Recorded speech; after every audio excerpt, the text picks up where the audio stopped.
Foi só ao longo da faculdade, na década de 1990, quando tinha mais de 35 anos de idade, que Madu Costa se deu conta de que muito do que havia sofrido até então era racismo.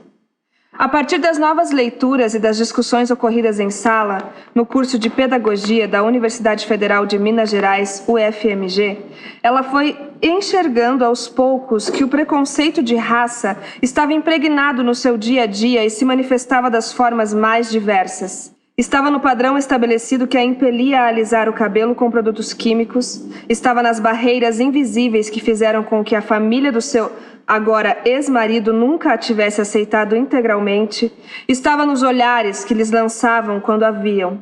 Uma negra na universidade com livros. E Madu já era, então, dona de uma baita história de vida. Tinha 2 décadas de sala de aula como professora primária.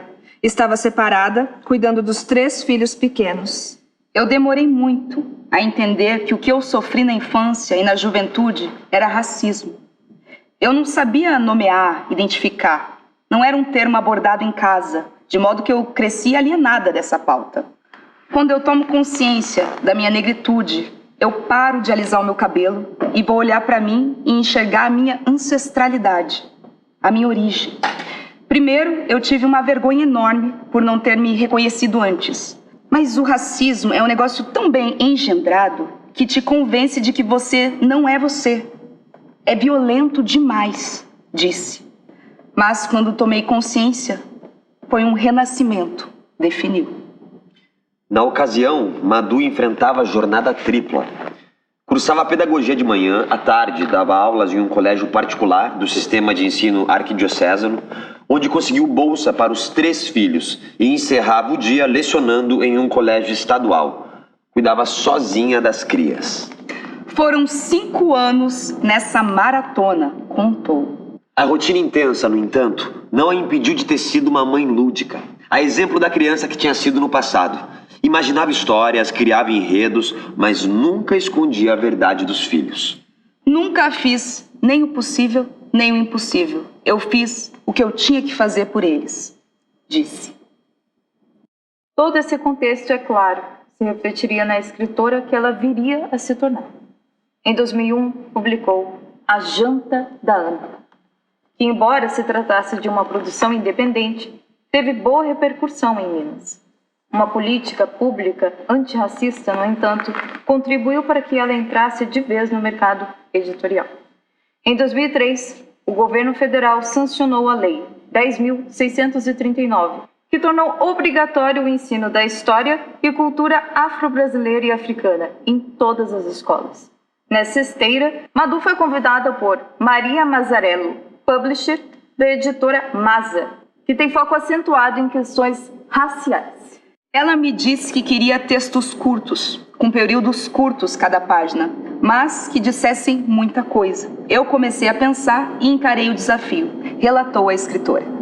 Com essas diretrizes, Madu escreveu Meninas Negras, publicado em 2006, e que parte da relação de 3 personagens com elementos da cultura africana, todas orgulhosas de sua negritude.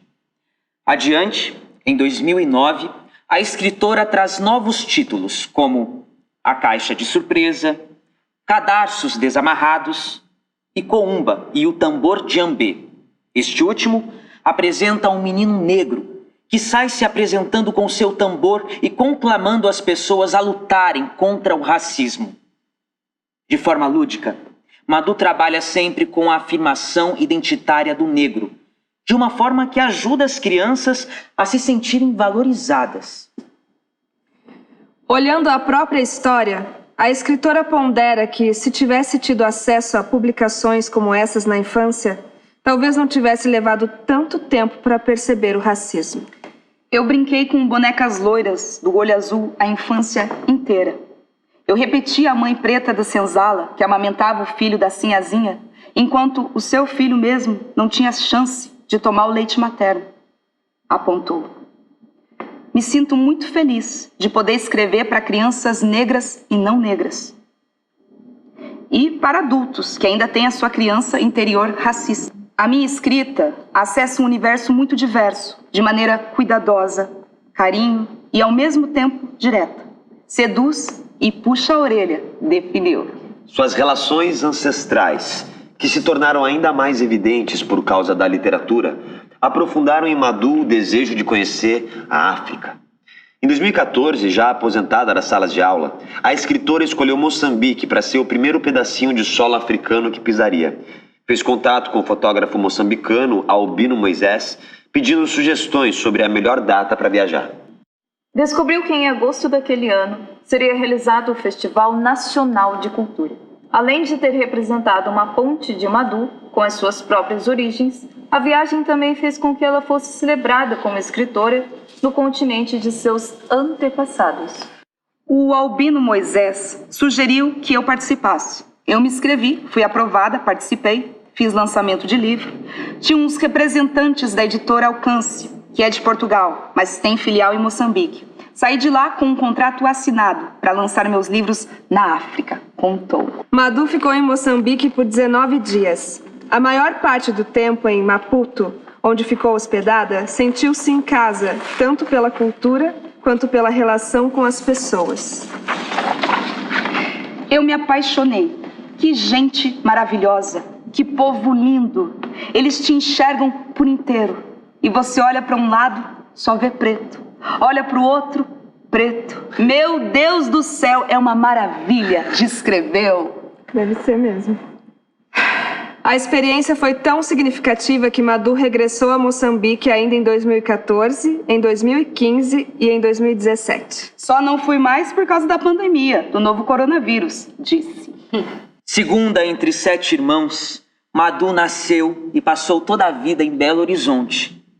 Filha do sindicalista Eugênio Caetano da Costa e da enfermeira Judite Ferreira da Costa, a escritora cresceu em uma casa de operários, como ela define, mas que fizeram com que os filhos crescessem em um ambiente de fidalguia, em que nada lhes faltasse. Madhu, cujo nome de batismo é Maria do Carmo Ferreira da Costa, herdou a oratória articulada do pai e a criatividade da mãe. Meu pai se chamava Eugênio e era um gênio. Militante, comunista, sindicalista, lutava pelas causas proletárias e viajou por todo o interior de Minas, formando sindicatos rurais. Era considerado um rábula, pessoa que advoga sem ser formado em direito. Minha mãe não deixava por menos. Os dois muito articulados, muito sábios, disse. Em casa, a máxima era: não é porque não somos ricos nem de classe média que vamos comer mal, que vamos falar ou nos vestir de qualquer jeito.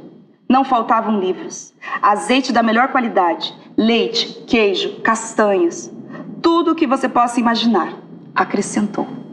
Um episódio acontecido na infância ajuda a entender o ambiente de excelência em que Madhu e os irmãos foram educados. Certo dia, Eugênio reuniu os filhos em torno de uma mesa e pediu-lhes que procurassem no dicionário o verbete medíocre.